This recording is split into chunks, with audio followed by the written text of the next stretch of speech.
Buenas tardes con todos y todas. Gracias por su interés en esta relevante discusión sobre pandemia y corrupción. Mi nombre es Estefanía Terán y represento a Grupo Faro, uno de los centros de investigación que hace parte de esta red anticorrupción de Latinoamérica real. Los estados de excepción decretados en virtud de la pandemia se mantienen en casi todos los países de la red. Las reglas de transparencia y prevención de conflictos de intereses continúan en suspenso, ya sea por la flexibilización de estándares o por la suspensión de los plazos normales para acceder a la información pública. Esto abre riesgos en términos de corrupción, pues los gobiernos han debido tomar medidas que ayuden a responder rápidamente a las apremiantes necesidades.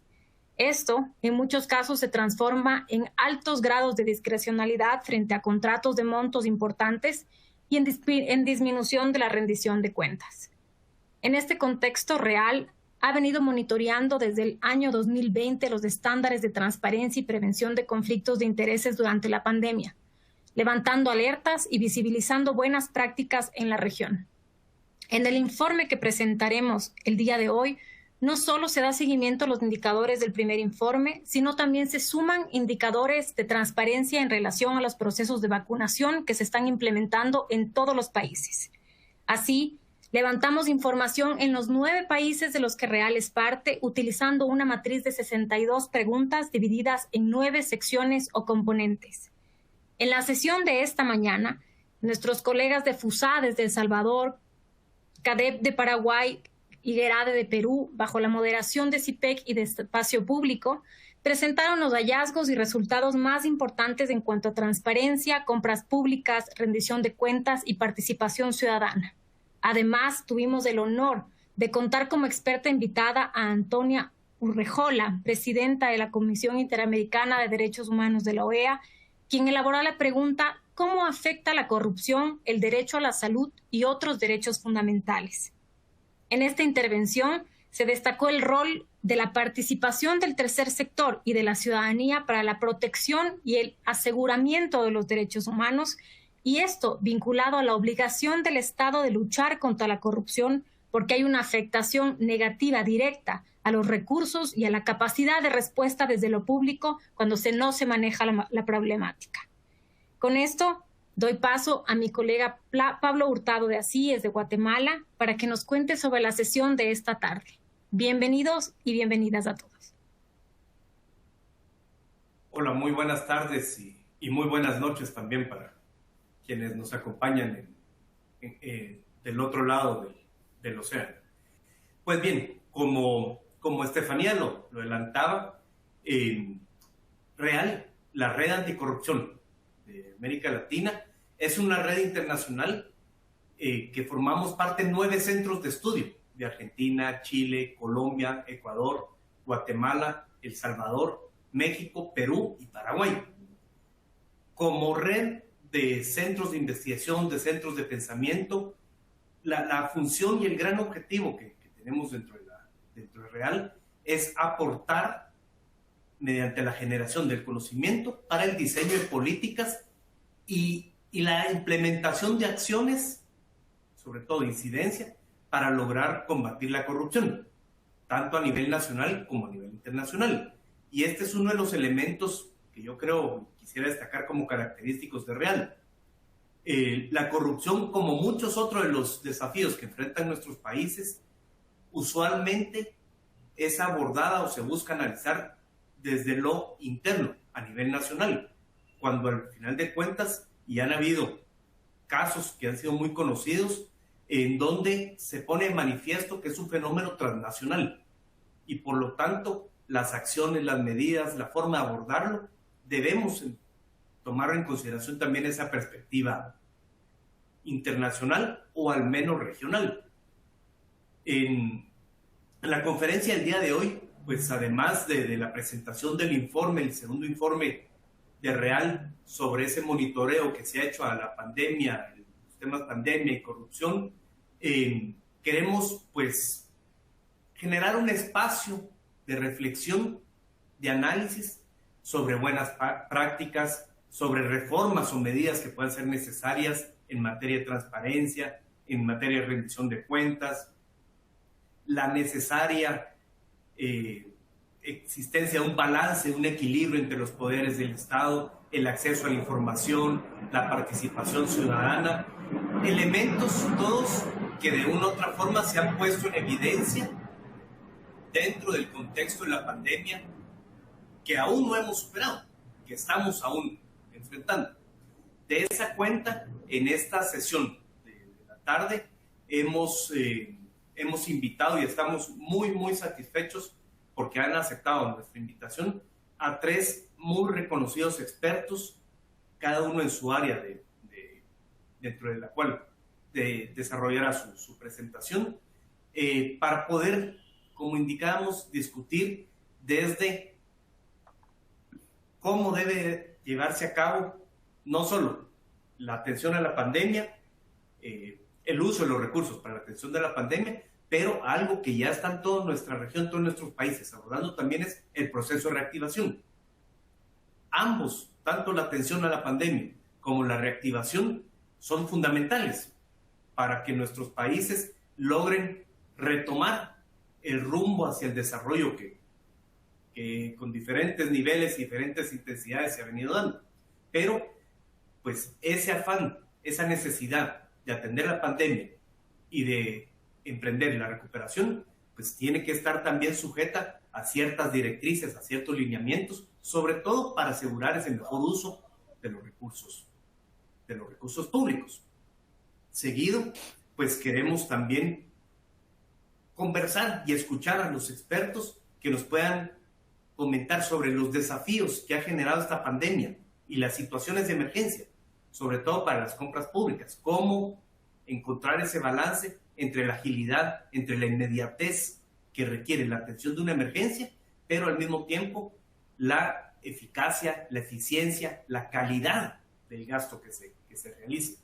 Ese es otro de los grandes temas que queremos abordar. Y por supuesto, un elemento básico e imprescindible cuando estamos hablando de lucha contra la corrupción es el qué pasa después, cuáles son los mecanismos de fiscalización que pueden existir, cuáles son los más adecuados, cómo debe darse un proceso de fiscalización para asegurar ese uso eficaz y eficiente de los recursos públicos. De esa cuenta, como lo mencionábamos, pues tenemos el inmenso honor de que nos acompañen 3 expertos a quienes me permitiré presentar brevemente e irles dando la palabra uno por uno en función de los temas que hemos planteado. En primer lugar, nos acompaña María Castro. Ella es directora adjunta de la sede subregional de la Comisión Económica para América Latina, CEPAL, en México. María es economista graduada de la Universidad de San Carlos de Guatemala y cursó estudios de maestría en la Pontificia Universidad Católica de Chile, en donde obtuvo pues, una mención en macroeconomía aplicada y una especialización en economía financiera. Dentro de su bastante amplia, debo decir, trayectoria en diferentes espacios, María se desempeñó como ministra y como viceministra de Finanzas Públicas de Guatemala, como ministra consejera en la Misión Permanente de Guatemala ante las Naciones Unidas y en la Embajada de Guatemala en Canadá, y como subsecretaria en la Secretaría de Planificación y Programación de la Presidencia de la República de Guatemala. Fue directora del Programa de Transferencias Condicionadas de Guatemala y lideró programas de cooperación internacional para el desarrollo. Ha realizado una gran cantidad de publicaciones sobre temas principalmente económicos y financieros, y también en el ámbito académico se desempeñó como directora de la licenciatura de Economía de la Universidad Rafael Landívar de Guatemala, la Universidad Jesuita en Guatemala. Y hemos pedido en esta ocasión a María, desde su experiencia y sobre todo también con la perspectiva que el trabajo regional se realiza desde la CEPAL, pues nos puedas comentar, María, sobre los mecanismos o de qué forma se puede lograr transparentar los programas de apoyo para situaciones de emergencia como los que se dieron en todos nuestros países y también los programas de reactivación económica, como ese balance al que hacíamos relación entre transparencia, evitar corrupción y la necesidad de atender las necesidades. Así que adelante, María, bienvenida. Muchísimas gracias, muy buenas tardes a todas y a todos. Primero, Muchísimas gracias, Ariel, por la invitación a participar en esta conversación. Estuve en la mañana en la presentación del informe y leí el informe y mencionaba antes del inicio de esta conversación que me parece sumamente relevante que la red traiga a colación este tema tan importante que es cómo prevenir la corrupción y cómo ocupar toda la experiencia que tenemos con este informe y con los indicadores que ustedes lograron constatar a lo largo de 2 años en estos países para poder pensar a futuro en cuáles son los mecanismos que deberían de ser fortalecidos o deben de crearse para poder evitar que el dinero que no fue poco, que fluyó y que va a seguir fluyendo para poder atender esta más grande emergencia y la más grande crisis en un siglo, puedan darnos las mejores herramientas para poder tener unos gastos públicos mejor orientados y mejor utilizados. Déjenme iniciar con un tema, y es que creo yo que en general la institucionalidad de la transparencia y anticorrupción en toda la región nos encuentra con instituciones muy, muy debilitadas, ¿verdad? Tanto en la normativa de compras y contrataciones como en las instituciones propiamente dichas, como las contralorías de cuentas, las fiscalías especializadas para poder investigar casos de corrupción. Y sobre todo también a mí me gustaría mencionar un tema que no fue mencionado en el informe y me parece súper relevante, y es la especialización de funcionarios públicos en temas de adquisiciones y compras. Voy a hacer una anotación específica respecto a un mecanismo que puede orientarse y una línea también de trabajo de los centros de investigación que como ustedes se dedican a este tema, ¿verdad? Entonces, esa normativa nos encontró muy, muy debilitada, ¿verdad? Son débiles en la mayoría, las emergencias en general desnudan estas debilidades. Uno cuando tiene la oportunidad de ser funcionario público y estar al frente de una situación de emergencia, un huracán, unas inundaciones que son ahora más frecuentes, más profundas y tienen costos mucho más altos, ¿verdad? Uno lo constata, ¿verdad? Se desnudan todas estas debilidades y pareciera que no aprendemos con cada una de estas desastres o emergencias que se dan cada año, ¿verdad? Se dan cada año y no se aprovechan para poder fortalecer esa institucionalidad. Y obviamente esta emergencia, que es, como mencionaba anteriormente, la mayor emergencia en un siglo, ¿verdad? Exacerbó estas debilidades y florecen, como mencionaba anteriormente un colega, todos los oportunismos y se aprovechan estas debilidades para poder ejecutar un gasto público bastante opaco. Por lo anterior, yo reflexionando acerca de cuáles podrían ser los mecanismos, y no voy a mencionar muchos, porque creo yo que ante la debilidad de estas normativas uno debe de pensar en cuáles podrían ser los mecanismos de largo alcance, de largo aliento, en la que precisamente centros como ustedes pueden implementar una línea de trabajo. Son dos tipos de mecanismos. Uno, los mecanismos que se deben de pensar a largo plazo y los mecanismos que se tienen que pensar en el corto y en el mediano plazo. Los mecanismos de largo plazo creo yo que deberían de orientarse inclusive como líneas de trabajo permanente en los centros de investigación, que son los lugares en donde, dada la debilidad institucional del Estado, debería de mantenerse, ¿verdad? Que es la preparación de normativas, leyes de compras y contrataciones, por ejemplo, modernas que tengan dentro de su diseño estándares internacionales, ¿verdad? Y sobre todo creo yo que deberían de diseñarse estas normativas con capítulos especiales que atiendan temas de emergencia. ¿Por qué? Yo creo que la mirada debería de cambiar, porque lo que sucede es que estos capítulos, primero las normativas son débiles, ¿verdad? Yo pongo el caso de Guatemala, que es el que conozco muchísimo más, ¿verdad? la ley de compras y contrataciones es un monstruo que nadie entiende, ¿verdad? Y que precisamente nadie entiende porque de esa manera da lugar a que haya muchísimos agujeros por donde puedan colarse todo ese gasto opaco, ¿verdad?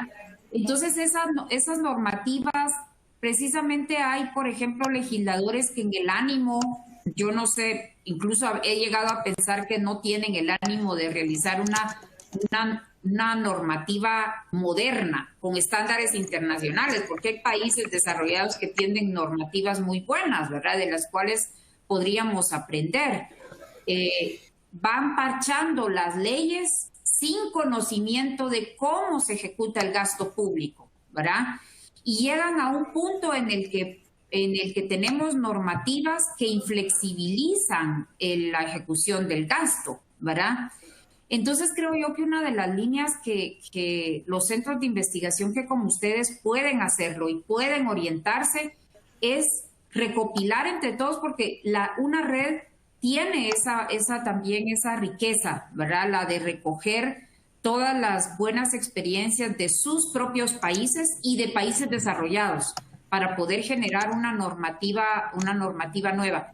Y luego el desarrollo de capítulos especiales para que puedan ser activados ante una emergencia, me parece a mí que también es un cambio de enfoque, porque lo que sucede en una emergencia es que se activan estados de emergencia y ante eso se definen normas específicas en el ámbito de la emergencia.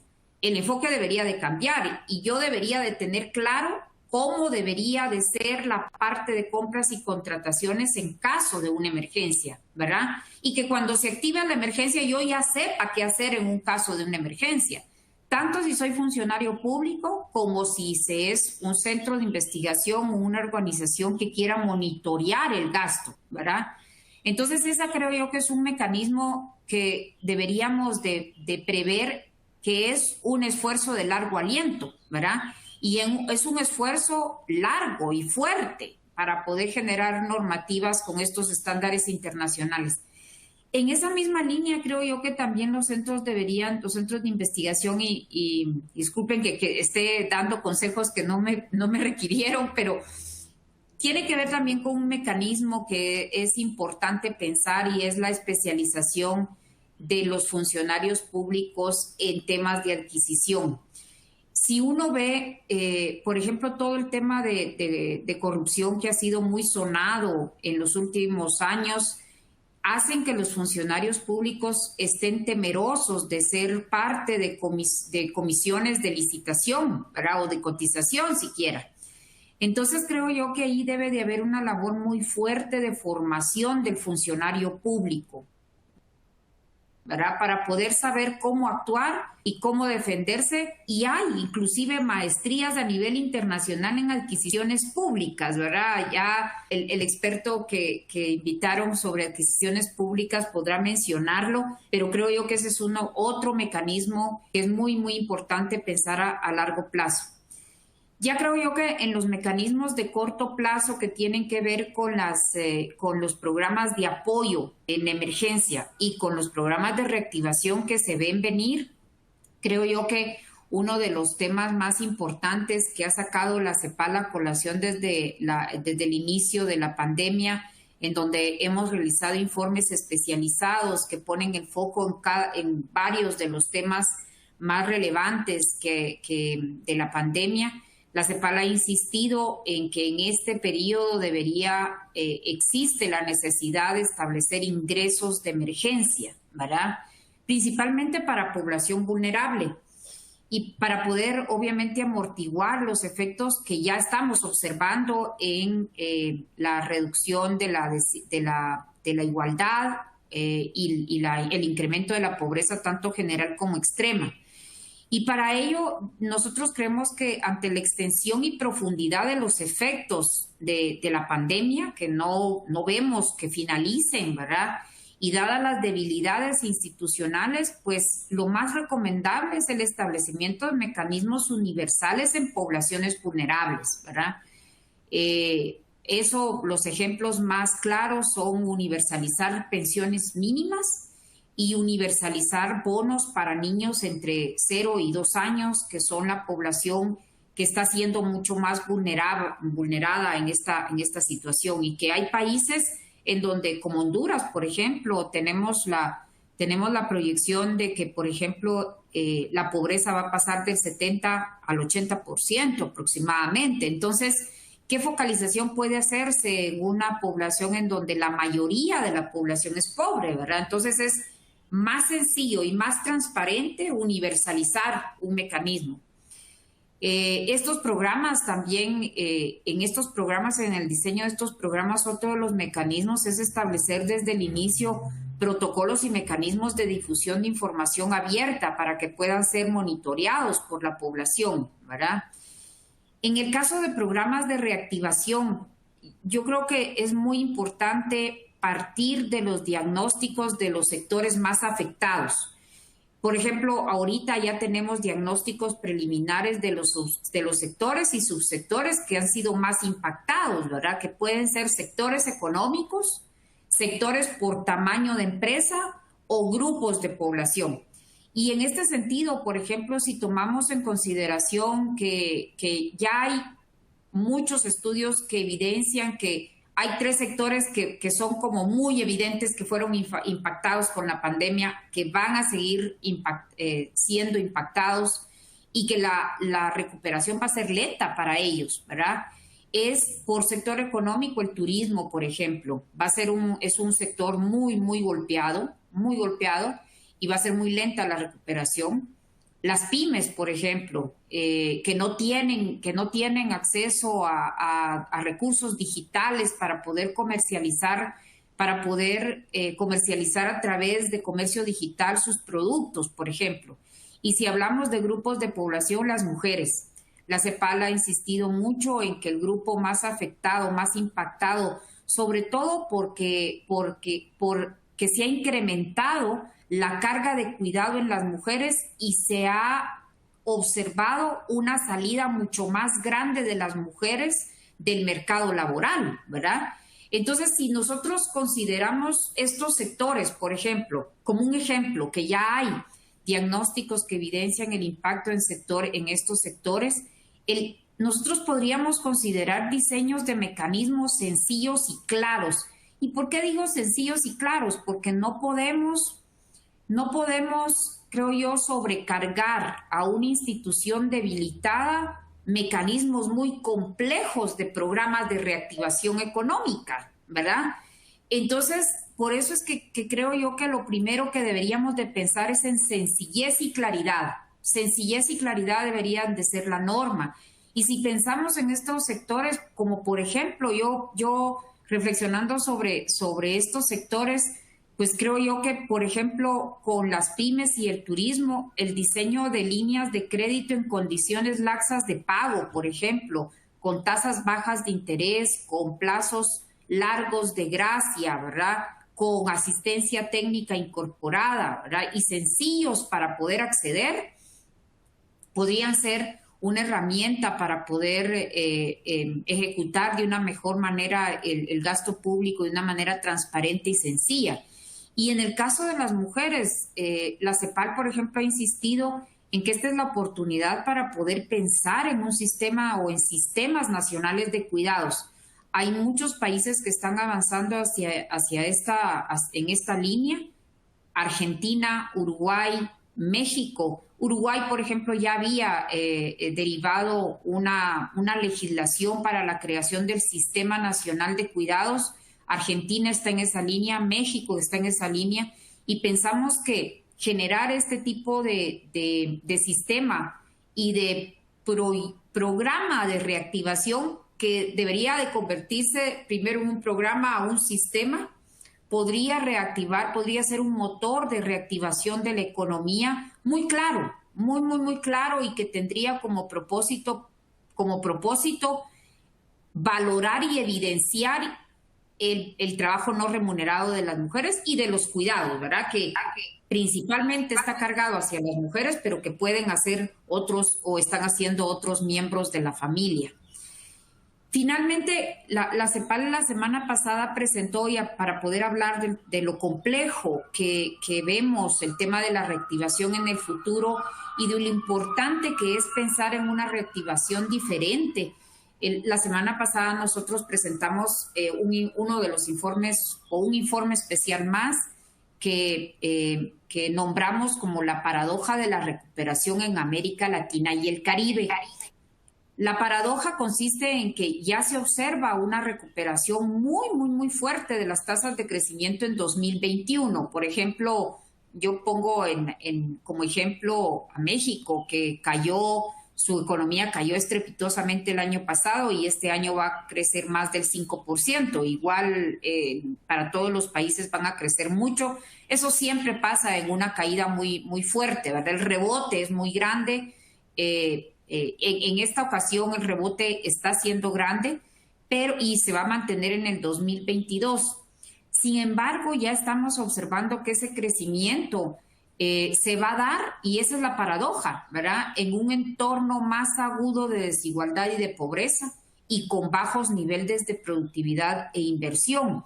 ¿Por qué? Porque los confinamientos duraron mucho tiempo, porque las personas van perdiendo habilidades con una salida del mercado laboral tan prolongada, porque los mercados laborales informales se están ensanchando.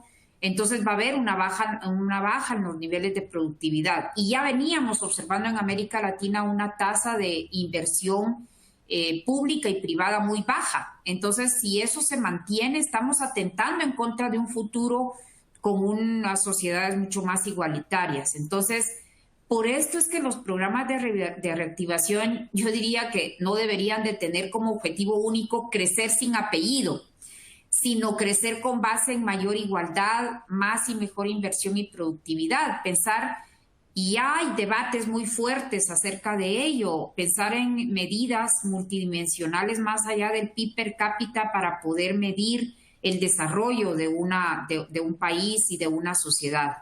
Al final, el gran desafío después de toda esta pandemia será lograr nuevos contratos sociales y fiscales, porque todo lo que he señalado requiere de financiamiento, pero requiere también de que nos pongamos de acuerdo acerca de cómo queremos salir de esta crisis, cómo queremos salir, si fortalecidos o dando o teniendo ahí el germen de los estallidos sociales que ya vemos que existen en la mayoría de países de América Latina. Si nosotros volteamos a donde quiera que volteemos a ver, existen estallidos sociales por esta insatisfacción, por la forma en la que los gobiernos han manejado no solamente la pandemia y la atención de la salud, los apoyos en la crisis y en la emergencia, sino la forma en la que están manejando la vacunación, los programas de reactivación y apoyo. Entonces, estos nuevos contratos sociales van a ser los desafíos sociales y fiscales que aseguren una salida renovada de estímulos a la inversión, al empleo digno, decente, la igualdad y la acción climática. De lo contrario, como menciono, seguiremos teniendo esos estallidos sociales que son preocupantes, ¿verdad? Nosotros lo hemos visto a lo largo de toda América Latina y pareciera haber como una tensa calma en América Latina sobre el descontento de la clase media que ha sido muy impactada con esta crisis. Así es que espero haber aportado a la discusión y a la conversación hablando de los mecanismos de largo aliento y los de corto plazo y los grandes desafíos que se vienen en la parte de reactivación no diría de las economías, sino de sociedades renovadas y más justas. Muchísimas gracias. Muchas gracias, María, por tu ilustrativa y retadora intervención. Yo creo que has puesto sobre la mesa, como decimos, muchos puntos que realmente tenemos que considerar y un importante mensaje también para centros como nosotros, como los integrantes de la red, en el trabajo que debemos desarrollar. Ya, pues, son varias las propuestas que nos has lanzado, María. Creo que ahora, pues, quisiéramos pedirle al doctor Gianluigi Albano conversar un poco sobre los desafíos que nos ha generado esa pandemia, las situaciones de emergencia, la necesidad de acceder a los recursos, con los recursos públicos, a los bienes, a los suministros, a los contratos que requieren los distintos gobiernos para poder atender estas emergencias. Así que para ello me permito presentar, como lo indicaba el doctor Gianluigi Albano, actualmente jefe de la división de la Central de Compras del Gobierno de Italia, CONSIP, pero que adicionalmente es profesor adjunto de Economía en la Universidad Luis G. Carli y obtuvo su doctorado en Economía en la Universidad Católica de Lovaina, en Bélgica, y también estudió en la Universidad de Bocconi en Milán, Italia. Es coautor entre diferentes publicaciones, una que quisiéramos destacar, El derecho y la economía de los acuerdos marco, un diseño de soluciones flexibles para la contratación pública. Este fue publicado por la Universidad de Cambridge y pues también Gianluigi es investigador en distintos temas, especialmente y destacamos infraestructura sostenible, aplicaciones de Big Data en la contratación pública y nuevas soluciones para la contratación de emergencia. Como lo hemos mencionado, y perdón por lo escueto que hacemos la presentación de la hoja de vida de cada uno de los expositores, pero pues podemos darnos cuenta, el doctor Albano es un experto en contratación pública y en función de ello también desarrolla y presta servicios para la Comisión Europea, el Banco Interamericano de Desarrollo, la OCDE, la Organización para la Seguridad y la Cooperación en Europa, Banco Mundial y Naciones Unidas, entre otras. Así que, pues, quiero dejar en el uso de la palabra Gianluigi. De verdad, un agradecimiento especial. Deben ser próximo a las 11 de la noche ya por Italia, desde donde nos acompañas, así que valoramos mucho que hayas aceptado la invitación. Un breve recordatorio también, ya varios de ustedes han hecho uso del chat para formular ahí sus preguntas o comentarios, por favor pueden hacerlo. Y otro elemento importante también es que cada una de las ventanas... Muchas gracias, Pablo. Les agradezco mucho por la invitación. Adelante, Gianluigi.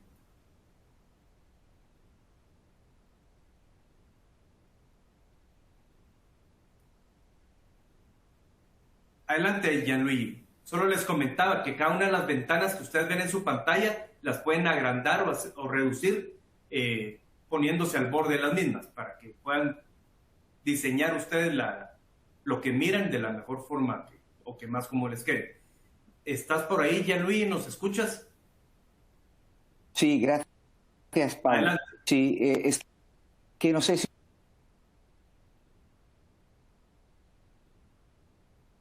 ustedes tienen el mismo problema, pero es como le escucho interrupciones frecuentes. No sé si está pasando eso.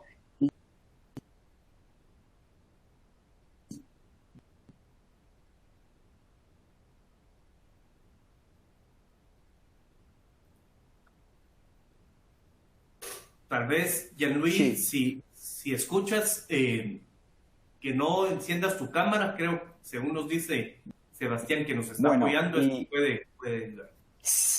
Bueno, les agradezco otra vez muchísimo por la invitación.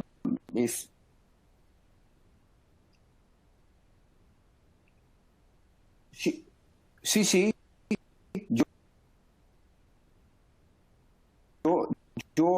¿Ustedes me escuchan? Sí, te escuchamos.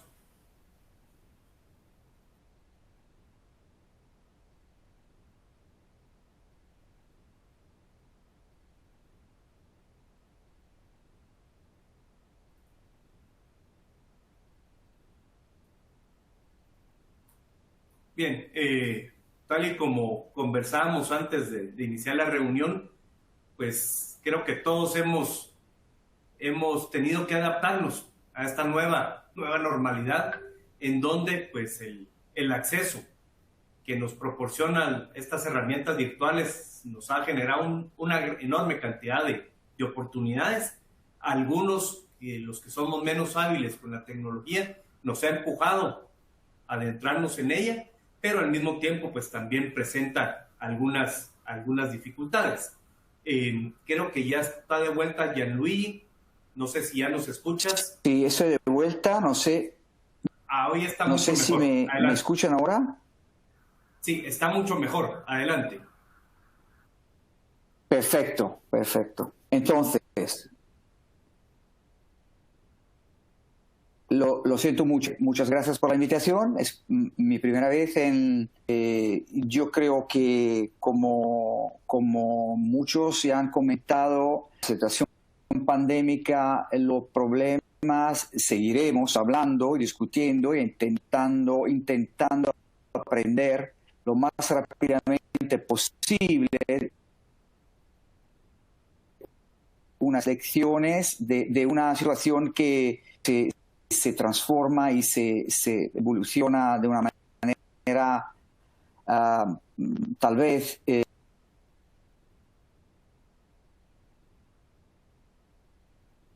imprevisible. Y entonces lo que voy a hacer, voy a contar cómo un poco focalizarme sobre unos puntos más. ¿Y por qué lo hago? No porque no tengamos ejemplos interesantes en otros países, es porque yo utilizo Europa porque tengo un poco que matar un poco al prejuicio de que en Europa tenemos países desarrollados, entonces tenemos una normativa desarrollada con las directivas europeas, todo estaba claro de una manera más o menos bien arreglada para poder enfrentar la situación pandémica. Lo que pasó finalmente es algo muy distinto, porque a pesar de una directiva bastante desarrollada y homogénea, en distintos países han sido muy, muy distintas. Y entonces lo que me gustaría hacer es un poco decir que sí, finalmente es un problema de normativa, pero cuando tengamos ya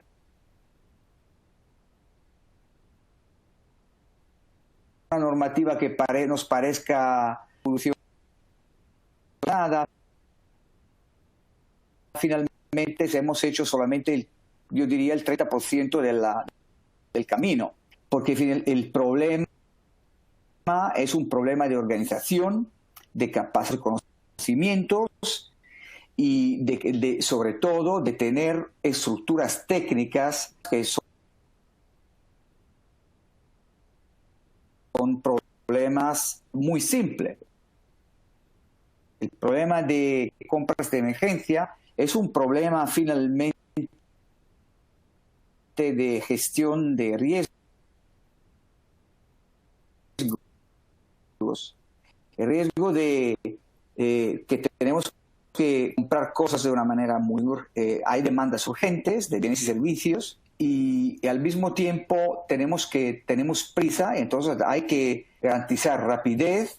Tenemos esto como objetivo, pero si perseguimos el objetivo de rapidez, tenemos que enfrentarnos a otros riesgos, que son los riesgos del control de la calidad, de los precios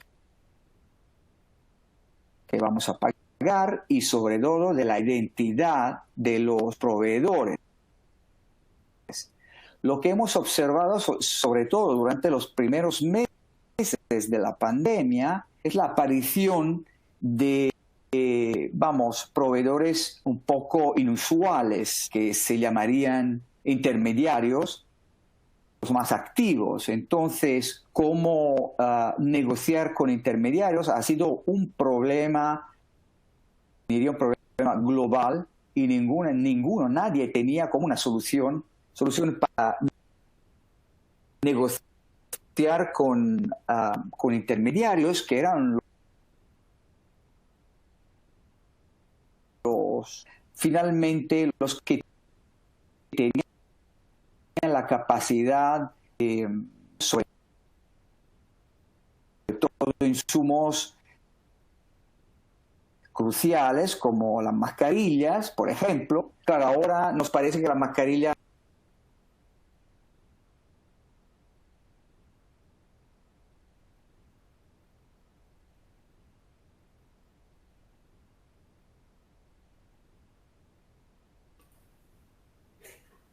Creo que perdimos de nuevo a Jean-Louis. Bien, pues si les parece, vamos a avanzar un poco mientras confiemos que Jean-Louis pueda recuperar la conexión con la calidad necesaria. Pues bueno, tal y como lo indicábamos al inicio, y ya tanto María como lo que pudimos escuchar al doctor Albano nos hacían relación, la necesidad, y por supuesto que se requiere una respuesta de los gobiernos, una respuesta de los estados ante estas situaciones excepcionales que enfrentamos, y no hay nadie, sobre todo quienes estamos plenamente comprometidos y convencidos en contribuir con en la lucha contra la corrupción, que es necesario y fundamental también contar con los mecanismos, los sistemas para fiscalizar sobre todo estas adquisiciones que se realizan en contextos muy particulares, en situaciones excepcionales, y que creo que en todos nuestros países alguna vez habremos escuchado la expresión,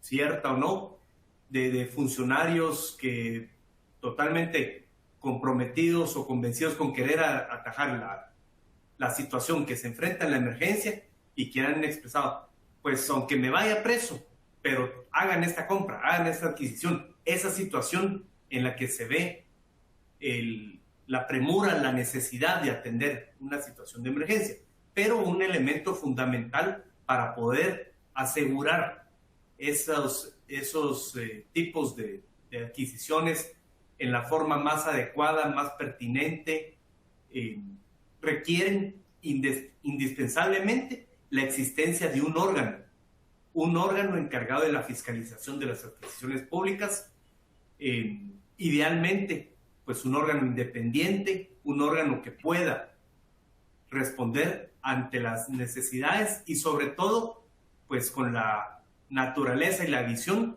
de cuál es su función. Para esta parte hemos invitado a Rodolfo Gastaldi, otro experto en adquisiciones públicas, a quien me permito presentar previo a darle la palabra.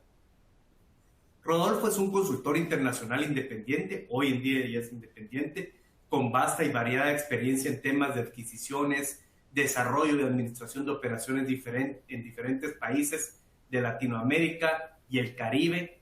De hecho, pocos los países de la región en donde no ha colaborado Rodolfo.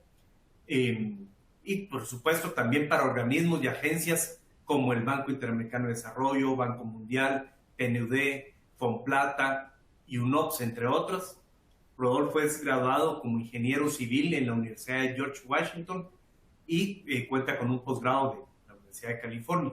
Y dentro de su área de experticia y especialización, me permito destacar los temas de adquisiciones con financiamiento de banca multilateral y operaciones con banca multilateral, asesoramiento en el desarrollo de legislación de compras públicas, de políticas y procedimientos de adquisiciones, en materia de fortalecimiento institucional y planificación de adquisiciones. María ya hacía alguna relación sobre la importancia de estos elementos. También Rodolfo es experto en desarrollo de sistemas de adquisiciones o metodologías para el análisis, revisión, coordinación y evaluación de las adquisiciones, y por supuesto instrumentos de seguimiento y control general de las adquisiciones. Ha dictado un muy significativo, importante número de cursos y capacitaciones en temas de control, en revisión de compras públicas y detección de corrupción y prácticas prohibidas, tanto para órganos nacionales de control como para firmas auditoras. Decía al inicio que ya hoy en día Rodolfo es un consultor internacional independiente porque pues Anteriormente, y por un periodo de poco más de 20 años, fue funcionario del Banco Interamericano de Desarrollo, desempeñando distintas funciones en los países de la región, todas estas funciones encaminadas en el tema de las adquisiciones.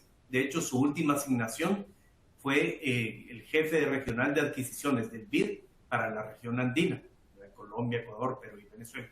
Así que, sin más, y también pues reitero el agradecimiento por acompañarnos. Rodolfo, te damos el uso de la palabra. Adelante. Muchas gracias, Pablo, muchísimas gracias a todos ustedes por la invitación y muchas gracias por permitirme poder esbozar, aunque más no sea en unas pequeñas pinceladas, el tema que hemos coordinado, que voy a conversar, que es básicamente conversar, como digo, unas pequeñas pinceladas sobre la importancia que tiene una adecuada fiscalización de las compras y contrataciones públicas como una herramienta importante para lo que es combatir precisamente la corrupción. En ese contexto creo que es importante mencionar que, es decir, cuando hablamos de fraude o corrupción en materia de compras públicas, esencialmente lo que hablamos es de todas aquellas prácticas que de alguna manera, en forma específica, están detalladas y prohibidas dentro del contexto del marco legal y regulatorio de lo que regula las compras y contrataciones públicas en un país. No necesariamente en todos los países este tema está abordado dentro de la legislación específica de las compras públicas, sino que en algunos casos los temas específicamente de prácticas prohibidas están tipificados, por ejemplo, en el Código Penal. Lo importante es que, es decir, sí tienen que estar dentro del contexto de la legislación y son precisamente esas prácticas las que determinan cómo se encausa lo que puede ser un acto de fraude o corrupción, precisamente a través de lo que puede ser ir y cometer alguna de esas prácticas que de alguna manera están tipificadas como prohibidas. Las más comunes y que generalmente están comprendidas en casi todas las legislaciones son las que podemos denominar como soborno, fraude, coerción, colusión u obstrucción. En materia estoy hablando y específicamente en materia de compras públicas, ¿verdad? En ese sentido, es decir, y acá simplemente voy a mencionar alguna digamos, interpretación de qué es un soborno, que puede ser ofrecer, dar, recibir o solicitar directa o indirectamente cualquier cosa de valor para influenciar indebidamente las acciones de otra parte. Es decir, esto es simplemente lo que estoy haciendo es mencionando alguna forma de interpretar lo que puede ser cada una de estas prácticas prohibidas, y como fuente de esto tengo lo que en su momento fue y todavía sigue siendo parte de lo que tipifica como prácticas prohibidas el BID. En su momento también estaba tipificado en forma conjunta entre BID y Banco Mundial. El fraude constituye cualquier acto u omisión, podemos interpretar fraude como cualquier acto u omisión o tergiversación que engañe o intente engañar a alguna parte para obtener un beneficio financiero de alguna otra naturaleza o para evadir alguna obligación, siempre en el contexto de compras públicas. Colusión puede ser definida como un acuerdo entre dos o más partes realizado con la intención de alcanzar un propósito inapropiado, lo que incluye influenciar en forma inapropiada las acciones de la otra parte. Si hablamos de coerción, puede ser definirse como perjudicar o causar daño o amenazar con perjudicar o causar daño directa o indirectamente a cualquier parte o a sus bienes para influenciar indebidamente las acciones de una parte. Y como obstrucción podemos definirlo como destruir, falsificar, alterar o ocultar deliberadamente evidencia significativa para la investigación o realizar declaraciones falsas con el fin de impedir materialmente una investigación, hostigar o intimidar cualquier parte para impedir que divulgue su conocimiento o todo acto dirigido a impedir materialmente el ejercicio de inspección de auditoría. Con esto, simplemente lo que estamos haciendo es que, definiendo de alguna manera, pero hay muchas interpretaciones, muchas maneras de poder definirlo, pero estamos centrando en la presentación la importancia que tiene que en la legislación se contemplen precisamente cuáles son aquellas prácticas que no están permitidas en el ámbito de la contratación pública. Si no tenemos eso en la legislación, eso tipificado en una legislación seguramente nos vamos a encontrar en problemas. Pero estando tipificado, es decir, el fraude o corrupción implica la violación de alguna de estas normas o incurrir en alguna de estas prácticas prohibidas. En el contexto general, creo que es importante mencionar que podemos hablar de básicamente 3 grandes estímulos que pueden haber para la corrupción en el ámbito de las compras públicas. Si miramos a la derecha, en la parte inferior de la lámina, vamos a encontrar que, en primer lugar, me gustaría mencionar que un gran estímulo es tener un sector privado dispuesto a pagar y tener un sector público que esté dispuesto a cobrar por cometer prácticas prohibidas. Eso nos lleva, obviamente, a que los servidores públicos cometan actos de fraude y corrupción.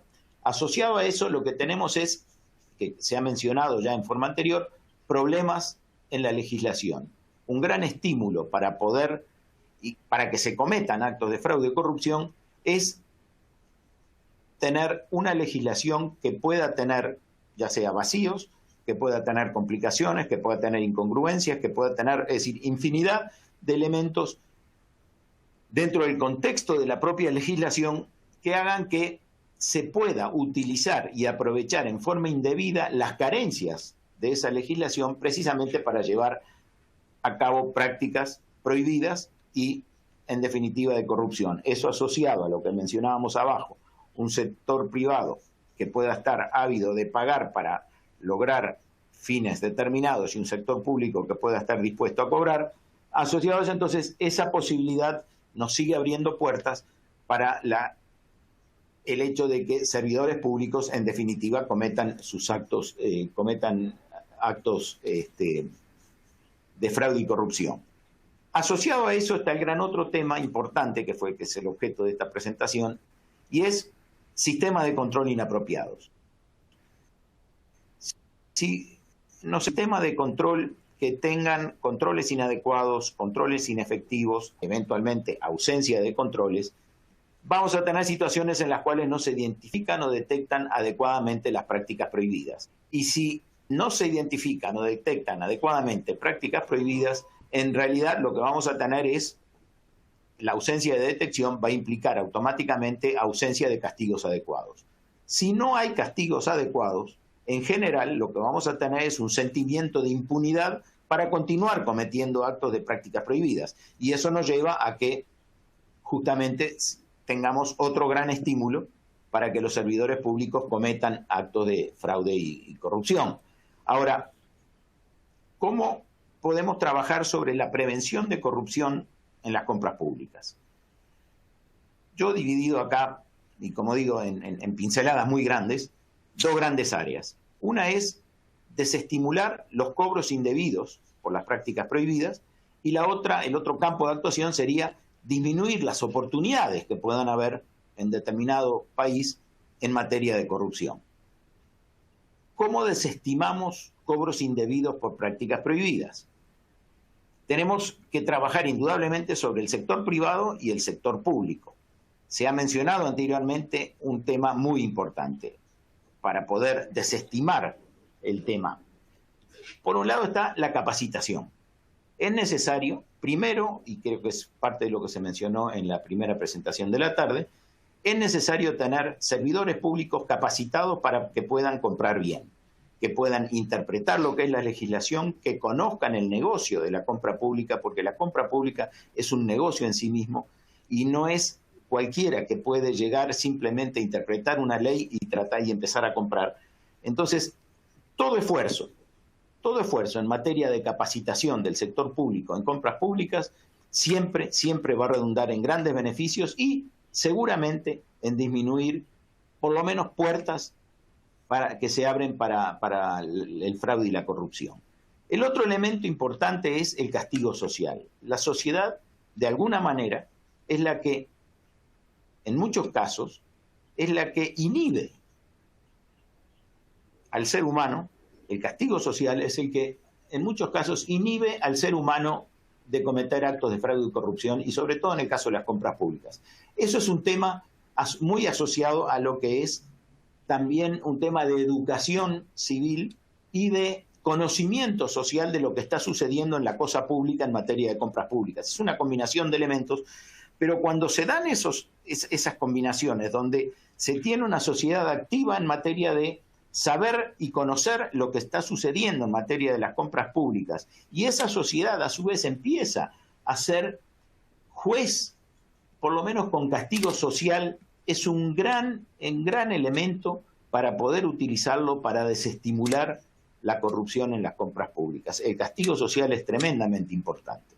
Pero para eso hay que lograr niveles de concientización. Y esos niveles de concientización también están pasando por elementos vinculados a lo que es la capacitación en todo el ámbito en materia de compras públicas, ya sea del lado del comprador, como sea del lado de los que están revisando o los órganos de control, y también de los que están participando como oferentes o como contratistas en el tema de las compras públicas. También es necesario trabajar en capacitación y en concientización dentro del sector privado. En definitiva, el miedo al castigo es probablemente el elemento quizás de más rigor para desestimular cobros indebidos. Si la gente sabe que si comete actos de fraude o corrupción y va a ser castigada, es un elemento importantísimo para que lo piense dos veces antes de hacerlo. Si vamos ahora al otro gran espacio de trabajar en materia de disminuir oportunidades de corrupción, tenemos indudablemente la legislación. La legislación en materia de compras públicas tiene que ser, sin lugar a dudas, tiene que ser moderna. No todos los países tienen legislaciones modernas, hay países que tienen legislaciones antiguas, hay otros países que lo que tienen es una legislación que ha sido objeto de parches y más parches y más parches y más parches y más parches a lo cabo de muchos años, pero en definitiva lo que tienen es una legislación que termina siendo a veces hasta incoherente con sí misma. Entonces, es importante tener una legislación moderna conforme a las buenas prácticas internacionales, y no solo conforme a las buenas prácticas internacionales, sino que además recoger lo que ya existe en muchas legislaciones en materia internacional, y creo que también se ha mencionado en forma anterior, el hecho de que la propia legislación, y para el caso que nos ocupa ahora cuando estamos hablando de emergencias y urgencias, la propia legislación tiene que tener contemplado y definido qué es lo que se puede y debe hacer en casos, y lo separo, en casos de urgencia y en casos de emergencia. No es lo mismo tratar una urgencia que tratar una emergencia. La legislación lo tiene que tener. No podemos estar librados a que cuando ocurre una urgencia o cuando ocurre una emergencia se empiece a inventar y qué es lo que se puede hacer, o tratar de ver dentro de la legislación en qué manera se puede arañar una cosa u otra para tratar de poder avanzar para atender esa emergencia o atender esa urgencia. La legislación tiene que tenerlo desarrollado. Es importante que las legislaciones contemplen el tema de las prácticas prohibidas, y no siempre, como dije hoy, están incluidas en la propia legislación de compras públicas, pero por lo menos sí es importante que la legislación en materia de compras públicas, si no desarrolla en sí misma la tipificación de las prácticas prohibidas, pero que haga referencia a aquellos lugares donde están tipificadas y defina la ley de adquisiciones su aplicabilidad dentro del contexto de la compra pública. Indudablemente todo esto tiene que estar enmarcado en lo que es las necesidades del país. La legislación tiene que obedecer a las necesidades y particularidades que tiene cada uno de nuestros países. No todos los países nuestros tienen las mismas, obviamente, particularidades, ni tampoco tenemos las mismas necesidades, ni tampoco tenemos las mismas posibilidades de salir a comprar. Entonces, la legislación tiene que ser elaborada a medida, no es simplemente traer y copiar una legislación de otro lado. Pero con ese contexto, en ese ámbito de lo que hemos, como digo, muy brevemente mencionado 4 o 5 grandes temas de la legislación, con una legislación de esa naturaleza vamos a disminuir, sin lugar a duda, las oportunidades de la corrupción, porque vamos a cerrar brechas a través de las cuales la corrupción pueda penetrar en el sistema de compras de un país. La otra gran área para disminuir oportunidades de corrupción está centrada en los órganos de control. Los órganos de control tienen que ser modernos, tienen que ser eficientes, tienen que ser eficaces y tienen que tener controles efectivos y oportunos específicamente en materia de adquisiciones. Y lo vamos a desarrollar un poquito más adelante. Si logramos tener órganos de control modernos, eficientes, eficaces, efectivos y oportunos en compras públicas, lo que vamos a tener es adecuadas y oportunas penalidades. Esas penalidades, cuando son de conocimiento público, empiezan a aplicarse, son las que precisamente, vemos la flecha por abajo, las que determinan y van a llevarnos a que exista ese miedo al castigo. Si no tenemos ese miedo al castigo, estamos muy vulnerables ante la comisión de hechos de fraude y corrupción.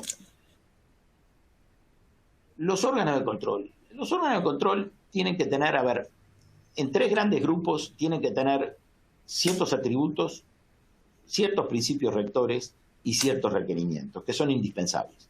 No son estos los únicos, no son los más importantes, son simplemente una reflexión de qué es lo que deberían tener. En materia de atributos, tienen que tener fundamentalmente una adecuada visión y misión en materia de compras públicas, que no siempre lo tienen.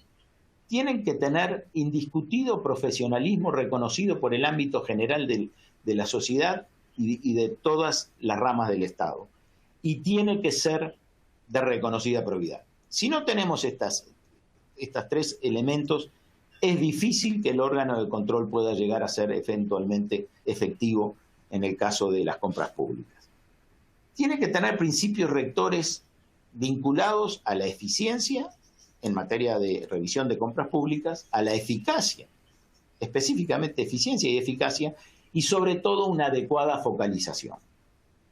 Es decir, la focalización específicamente desarrollada para lo que es revisión de compras públicas, y en esa focalización vamos a ver después, es decir, cómo es importante tener, sobre la base de los requerimientos, el ente de control tiene que tener independencia, tiene que ser un ente absolutamente independiente, tiene que tener un marco legal apropiado que le permita manejarse con esa independencia y le permita ser soberano en sus decisiones. Tiene que tener indudablemente recursos suficientes, tiene que tener personal capacitado. Y en el tema de personal capacitado me voy a detener un minuto, porque los órganos de control, por lo menos en muchos de los países en los cuales he estado trabajando, uno encuentra que se nutren sobre todo de auditores, pero auditores que vienen con formación de auditoría en lo que son sistemas financieros, no necesariamente en adquisiciones, porque la gran mayoría de nuestros países no tiene capacitaciones específicas como existen en los ámbitos universitarios en materia de auditoría de sistemas financieros. No tenemos la contraparte de auditorías específicas en compras públicas. Ese es un tema que yo creo que es importante que se empiece a desarrollar, así como en su momento se empezó a trabajar sobre la necesidad de tener personal capacitado en las compras públicas del lado del Estado. Es importante que se empiece a tomar conciencia que el Estado, de alguna manera, tiene que estar generando personal capacitado a través de capacitaciones, valga la redundancia, específicamente en revisiones de compras públicas para que puedan nutrirse los órganos de control con ese tipo de especialidad. Tiene que tener, a su vez, el órgano seguramente, y para poder tener esa reconocida probidad, tiene que tener mecanismos de control internos adecuados y eficientes, que son los que le van a permitir tener esa reconocida probidad con la que, sin la cual, mejor dicho, no puede realmente trabajar en su debida forma. Ahora, si seguimos un poco más, y para entrar también en simplemente pinceladas en materia de órganos de control en compras y contrataciones públicas, en materia de compras públicas, el órgano de control garantizar adecuada revisión de las compras y contrataciones públicas, y al mismo tiempo, vamos a ver un poquito más adelante, servir de instrumento para poder mejorar el proceso de compras. Es decir, tiene que ser un órgano de control que garantice la adecuada revisión, pero también tiene que ser un órgano que provea insumos para poder ir mejorando los procesos de compra. ¿Qué premisas podemos considerar como importantes o fundamentales en materia de compras públicas para un órgano de control? Primero, tiene que ser, en materia de compras públicas, tiene que ser capaz de llevar a cabo auditorías eficientes, eficaces y oportunas. Tiene que garantizar la adecuada revisión en forma eficaz de las compras públicas. Tiene que detectar en forma oportuna los actos de corrupción. Tienen que ser detectados en forma oportuna. Para eso, tiene que tener, además, como decíamos hoy, un enfoque constructivo. No solo mirar y detectar, revisar para detectar, sino que revisar también para encontrar instancias en las cuales se puede mejorar. Es decir, el órgano tiene que tener esas dos visiones cuando está trabajando. El auditor tiene que tener esas dos visiones. Tiene que estar revisando y a su vez tiene que estar mirando y encontrando cómo se puede mejorar para hacer precisamente lo que es el enfoque constructivo. Tiene que tener el concepto, pero absolutamente definido, de la sustancialidad. Es decir, el auditor no puede, o la auditoría no puede agotarse en lo formal. La auditoría tiene que llegar a la sustancia. El objetivo principal del auditor en materia de compras públicas es la sustancia y no la formalidad.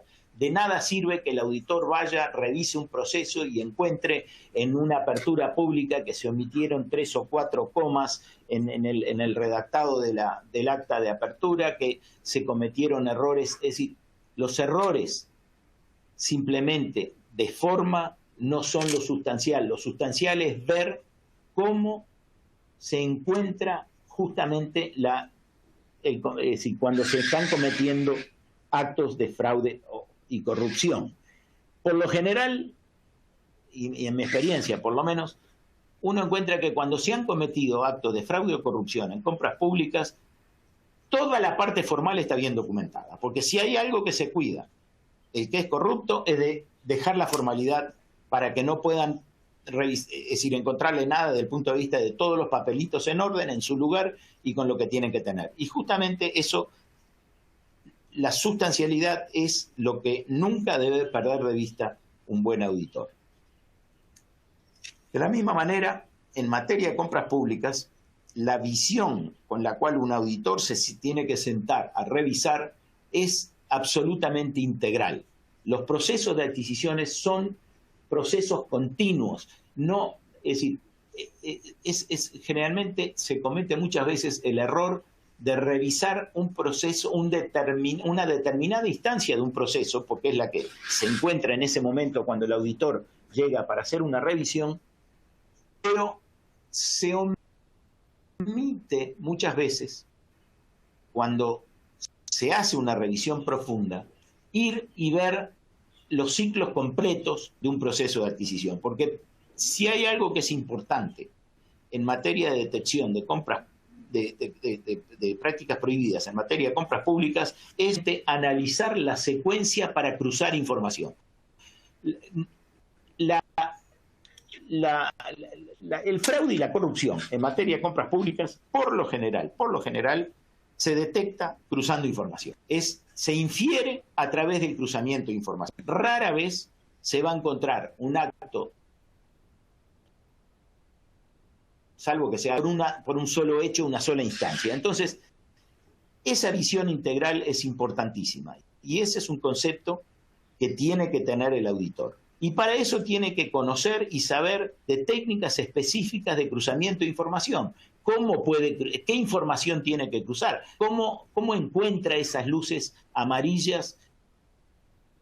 Un proceso a través de las cuales, vinculando 3 o 4 o 5 eventos que le detectan esa luz amarilla, puede encontrar que tiene una situación que puede estar inclinada hacia un fraude o corrupción, y ahí entrar a analizar mucho más en profundo. La auditoría de compras públicas y la detección de fraude y corrupción es una combinación, digamos, de arte y ciencia. Y bueno, esa visión integral es la que hay que aplicar. Tiene que tener, justamente como es arte y ciencia, el auditor tiene que tener perfectamente conocidos lo que es sistematización y método en materia de revisión de compras públicas. Tiene que conocer y utilizar prácticas y procedimientos que son sistemáticos y específicos para la detección de compras públicas. El otro elemento es, y es muy importante, es el tema de incentivos. Un órgano de control cuyo incentivo no está bien delimitado, no está bien definido en todos los ámbitos de actuación, termina siendo inefectivo. Si a un auditor se lo premia por encontrar, por la cantidad de eventos, digamos, formales o de hallazgos vinculados a temas formales, se va a limitar solamente a eso. Es decir, entonces va y encuentra 10 hallazgos vinculados a actos formales y no se preocupa en buscar más nada porque a él lo van a premiar por la cantidad de hallazgos formales. Hay muchas, es decir, hay muchos elementos que complican el tema de la auditoría en materia de incentivos que no son adecuados. Es importantísimo que en el momento de definir cómo se va a manejar el tema de incentivos se tenga en cuenta lo que pueden ser incentivos perversos. Acabo de mencionar uno que en definitiva lo que hace es, si el incentivo es premiar sobre la base del número de hallazgos, lo que vamos a tener finalmente son auditores que van a ir a buscar número de hallazgos y no sustancia. Y el número de hallazgos generalmente está en la formalidad y no en la sustancia. Pero también podemos tener situaciones en las cuales hasta inclusive pueda, es decir, la auditoría pueda llegar a pensar en que cobra por hallazgos. Si una auditoría termina cobrando por hallazgos, desnaturaliza justamente su objetivo, porque el fin termina siendo cobrar multas y no encontrar. Y la multa es muy fácil cobrarla sobre la base, volvemos al tema, de lo que es formalidad y no sustancia. Entonces, si no tenemos la visión adecuada, si no tenemos personal capacitado específicamente para revisiones de compras públicas, si no se tienen los incentivos adecuados, si no se tiene esa que se requiere en la revisión, lo que vamos a tener son órganos de control que son muy efectivos en encontrar justamente hallazgos vinculados a formalidades y muy poco efectivos en encontrar realmente problemas de fraude y corrupción. Y ese es justamente el tema que yo creo que debemos empezar a abordar a un futuro cada vez más cercano, y por eso necesitamos hacerlo con cada vez más velocidad. Tenemos que apuntar a avanzar cada vez más rápido en definir el tema de la revisión de las compras públicas, específicamente en los órganos de control, ya sea en su misión, en su visión, en su capacitación, cómo se debe enfocar, cómo se debe manejar los incentivos, cómo se debe, sobre todo, es decir, mientras no tengamos instancias generales, como podemos tener de capacitación de auditores en el ámbito universitario en materia de administración financiera, mientras no lo tengamos específicamente para revisión de compras públicas, por la acción ad hoc de nuestros en esos temas. Yo creo que es un tema fundamental. Eso, para cerrar, simplemente lo que quiero mencionar es que el tema de la auditoría, el tema del órgano de control en materia de las compras públicas es un hecho esencial en el ámbito de lo que es disminuir las oportunidades de corrupción. Eso asociado, lo vuelvo a mencionar porque lo dije, es con una adecuada legislación. Son los dos elementos más importantes que podemos tener. Con eso voy a cerrar, porque creo que más o menos ya estoy en el tiempo que me habían. Simplemente ha sido una charla esbozando ideas producto de lo que ha sido mucha experiencia en la región. Muchísimas gracias. Bueno, muchas gracias, Rodolfo. Muchas gracias a nuestros ponentes por estas intervenciones muy interesantes. Bueno, y un saludo especial a la audiencia. Mi nombre es Pedro Orcán, soy investigador de FEDesarrollo en Colombia, organización también miembro de REAL. La idea para esta última parte de la sesión era hacer una ronda de preguntas del público. Entonces yo voy a un poco pues como recoger varios comentarios y preguntas que ustedes dejaron en el chat y también algunos temas que surgieron durante la sesión de la mañana. Entonces voy a plantear pues como una ronda de 2, 3 preguntas y mientras vamos a ver si Gianluigi logra pues restablecer la conexión para un poco pues concluir sus intervenciones.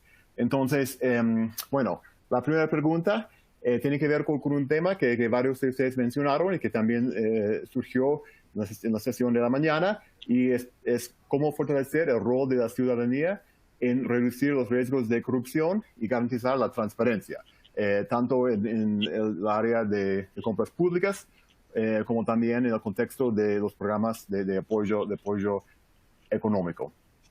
La segunda, ahora que Rodolfo menciona, es esta cuestión muy interesante de los incentivos dentro de los organismos de control, pues quería pues plantear que pues como una fuente pues de digamos incentivos perversos en sus organismos suele ser la falta de independencia política. Entonces quería pues plantear la pregunta, que también es una cosa que se comentaron en el chat, de cómo enfrentar esta cuestión de garantizar la independencia política de los organismos de control, y en casos en que pues, es muy difícil garantizar esta independencia, cómo se puede o sea, mejor fortalecer su rol. Y finalmente, una tercera pregunta, tanto Rodolfo como María hablaron de normas y estándares generales para limitar abusos en las compras públicas, pero una realidad en toda América Latina es la gran heterogeneidad entre instituciones públicas en cuanto a las capacidades, pues tanto humanas como tecnológicas como financieras, dentro de pues los ordenadores de gasto y las entidades contratantes. Entonces, la pregunta sería, pues, ¿cómo lograr que esas reglas y estándares en materia de compra pública sean, pues, diferenciados o adaptadas adecuadamente a entidades públicas con distintos niveles de capacidades? Entonces, yo creo que les dejo a ustedes esas 3 preguntas. Pueden comentar a cualquier elemento que les parezca, y como ya estamos un poco corto de tiempo, les pido que por favor sean concisos en las respuestas.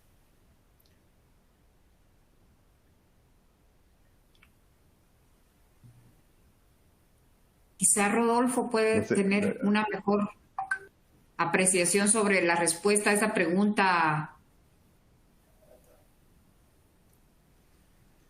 Muchas gracias. ¿Tú dices a la de la capacitación, a la última, o a cuál de ellas quieres que me refiera?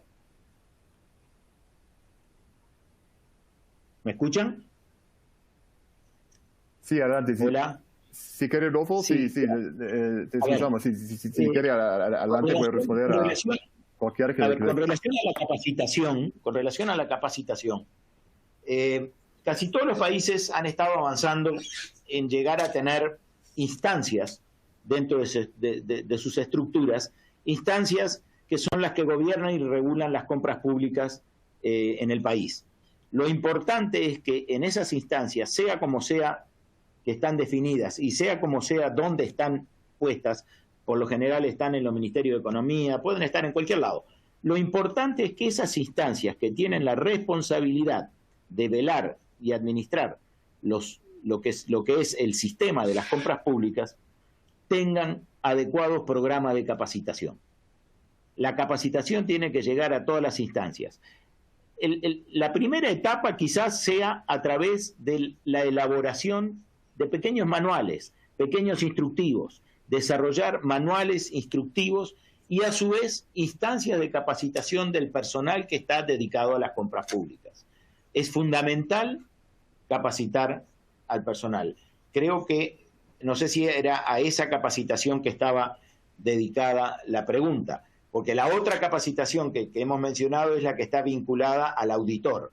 Ahí tenemos otra instancia, ahí es diferente. El auditor, como decíamos, viene con una carrera generalmente que está asociada a lo que es auditoría de sistemas financieros y carece de lo que es una expertise en materia de compras públicas. Que eso creo que sí lo tiene que trabajar, pero lo tiene que trabajar el propio órgano de control hacia adentro, hacia sus auditores. ¿Alguna otra cosa en ese tema o en alguna otra pregunta? No, bueno, muchas gracias. No sé si muy rápidamente que querías comentar algo respecto al tema de la independencia política de los organismos de control. Yo sé, es como un tema pues muy grande, pero es una cosa que se había comentado varias veces en el chat. Bueno, la independencia es fundamental, pero la independencia en un órgano de control tiene que estar dada por la ley de creación del ente de control. Es decir, si no está en la ley de creación del ente de control, es muy difícil que el ente de control después logre tener esa independencia. Se le tiene que estar otorgada por la ley, pero a su vez tiene que estar regulada cómo se define quién administra el ente de control. Son las dos instancias importantísimas, que eso justamente tiene que estar todo imbuido en lo que es la legislación que crea el ente de control. Es una instancia fundamental. Ok, perfecto. Muchas gracias, Rodolfo. No sé si María, ¿querías hacer algún comentario adicional? No. Si quieres, podemos ver otra pregunta y yo participo. Bueno, yo creo que, yo no sé si Gianluigi logró reconectarse y si quiere hacer un ¿No me escuchas? Final. Sí. ¿Me escuchas? Sí. Bueno, lo siento por el problema técnico. Sí, escuché todas las presentaciones y claro, en un minuto es muy difícil tener como brindar un resumen de una presentación, pero le quiero hacer como un poco un minuto de contrafactivo, ¿no? Todo lo que dice Rodolfo, pues es difícil estar en desacuerdo, pero vamos a utilizar un caso especial, que es el caso de Inglaterra, donde supuestamente hay programas de capacitación en compras públicas desde hace no sé cuántas décadas, órganos de control, y les invito a leer el reporte que menciono en una de las láminas. Es el reporte del National Audit Office, publicado en noviembre del año pasado. Está en la lámina, creo, 4 de mi presentación, que todo el mundo puede leer, donde se habla exactamente de qué, de una organización, de un sistema, de un país que inventó el New Public Management, que inventó el sistema más complicado de incentivos en la administración pública, en un sistema que ha sido un poco la raíz de muchas cosas que se hicieron en Europa en compras públicas, y a pesar de eso, lo voy a encontrar yo, y a pesar de eso, un sistema que elijo una solución más o menos centralizada para enfrentar el primer periodo de la pandemia, con un valor de adquisiciones de casi 18 billones de libras esterlinas al día de 31 de julio del año pasado. ¿Y qué pasó? Pasó lo que ven ustedes en la parte que acabo de subrayar, en amarillo, que finalmente se eligieron intermediarios, contratistas, proveedores, de una manera muy sospechosa.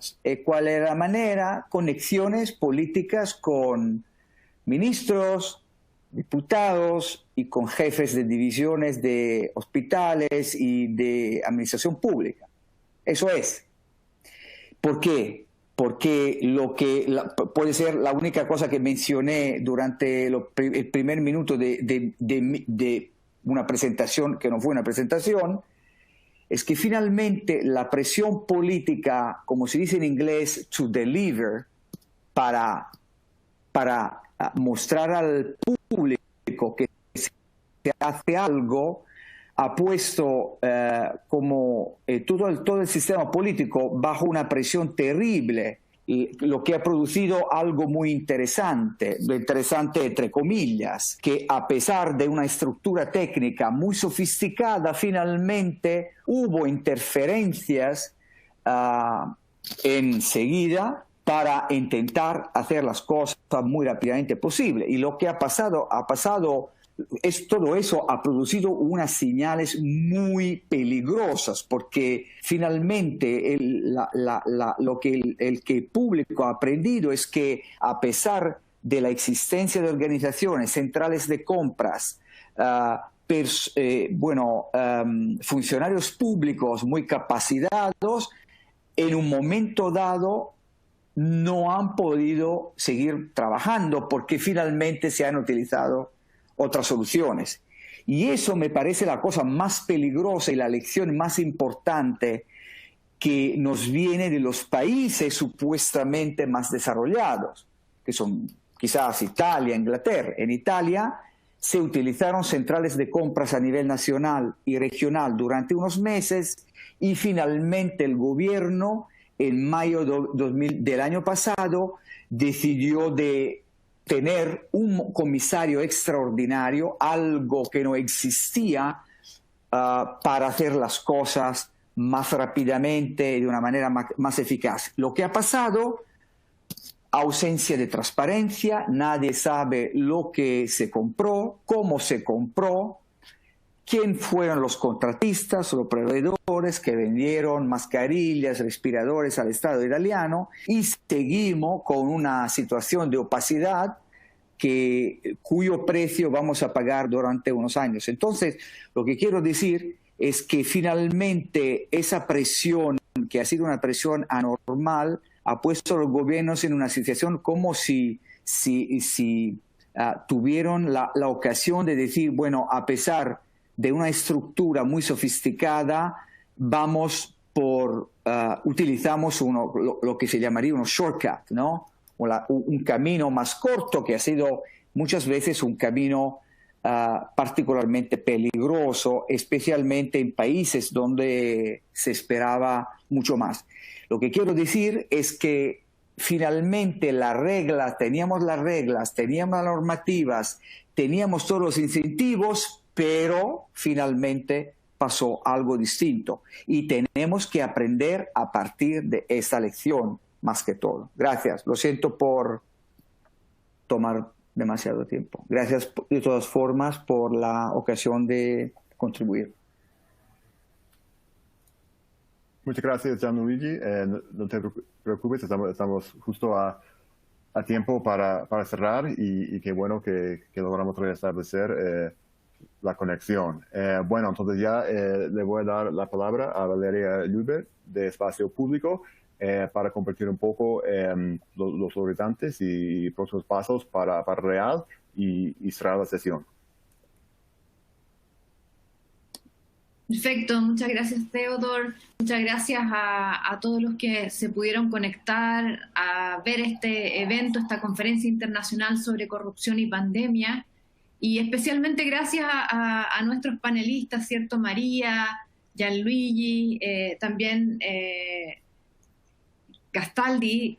Especialmente lamento los problemas de conexión que tuvo Gianluigi Albano desde Italia. Recordemos que él en estos momentos está en Italia y son allá más, 11:30 de la noche, así que doble lamento que haya fallado la conexión de internet, pero las láminas de su presentación, si él nos autoriza, las vamos a poner a disposición en el sitio web de REAL, la Red Latinoamericana Anticorrupción, para que todos quienes se conectaron puedan leer las observaciones, las reflexiones que él hace y las propuestas para mejorar los sistemas de compras públicas en la pandemia. Quisiera, para cerrar, destacar que se han hecho algunas observaciones muy interesantes en el día de hoy, tanto en el bloque de la mañana como ahora recientemente. María Castro señalaba: la pandemia ha desnudado debilidades. También lo mencionó Antonia Urrejola, presidenta de la Comisión Interamericana de Derechos Humanos, en el bloque de la mañana. Las condiciones de base, las debilidades, la pobreza de Latinoamérica hacen que la pandemia haya agudizado, haya hecho evidente ciertas debilidades que ya venían, ya se venían arrastrando y que ahora un poco se ponen sobre la mesa, nos estallan, ¿cierto? Y es necesario hacernos cargo con esto, no solo para responder a esta emergencia, sino para fortalecer nuestros sistemas de integridad pública de aquí en adelante, ¿cierto? La pandemia del coronavirus ha afectado todos nuestros países y, bueno, no conoce fronteras, ¿cierto? Al igual que la corrupción, tampoco en esta pandemia hemos visto que haya una vacuna 100% efectiva. Al igual que en la pandemia, al igual que en la corrupción, necesitamos múltiples herramientas, un sistema, ¿cierto?, de órganos que funcionen. Destacaba Gastaldi la necesidad de contar con sistemas de control apropiados, ¿cierto?, que las auditorías no se limiten a aspectos formales, que vayan a lo sustancial. También Gianluigi Albano destacaba la importancia de poder tomar aprendizajes de esta pandemia, ¿cierto? Comentaba el caso de Inglaterra, otros casos donde han existido las reglas, pero de todas maneras han fallado. Es un momento crítico el que estamos viviendo, es necesario hacer una reflexión en torno a esto y justamente ese es el objetivo de la REAL, ¿cierto? De esta red latinoamericana anticorrupción. En nuestro informe ustedes pueden analizar ahí los datos que se entregan, las comparaciones de las situaciones a nivel regional y también las presentaciones de quienes han presentado en el día de hoy se encontrarán disponibles en el sitio web, que es redanticorrupción.com. Pueden descargar el informe, las presentaciones. Los invito también a seguir a la red en Twitter, que es @real con mayúscula _latam, y continuar atentos a las siguientes acciones de REAL. En los siguientes meses vamos a continuar monitoreando la pandemia y pretendemos de aquí a fin de año sacar algún trabajo dando continuación a este monitoreo, y vamos también a estar desarrollando seminarios y otras iniciativas de incidencia para seguir aportando al desarrollo de políticas públicas en el combate de la corrupción. Los dejo. Muchas gracias a todos. En nombre de Espacio Público, en nombre de la Red Latinoamericana, les doy muchas gracias por habernos acompañado. Chao.